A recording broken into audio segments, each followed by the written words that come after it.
Good afternoon, class. Today's lesson is on Hydra-zoning, and what that means is you are designing a system, or you're designing zones based on what it is watering, i.e. the grass, the plants, or the area. So I've got this zone running right now manually from the valve, and it looks pretty good. We've got head-to-head coverage, we've got 2000 360s.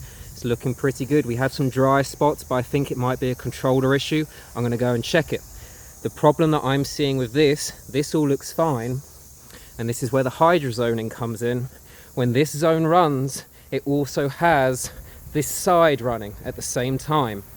Now, you don't need to know much about irrigation to know that this patch of grass going down here is not going to require anywhere near as much water as that patch of grass over there.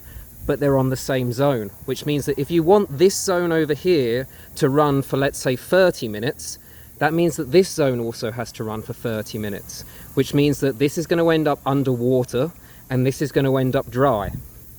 Split your zones. Look at the area. This obviously needed to be a zone by itself, and then that area needed to be a zone by itself. It's called Hydra-zoning. Now, the irrigation plan may have told you to do that, but that's where you use your eyes, that's where you use your common sense. You go, this needs to be separate from this. That's where you make an executive decision. That's where you may even call the irrigator and say, hey boss, I know you put this down, but it doesn't make any sense. Think on your feet, think logically, and you're going to go a long way.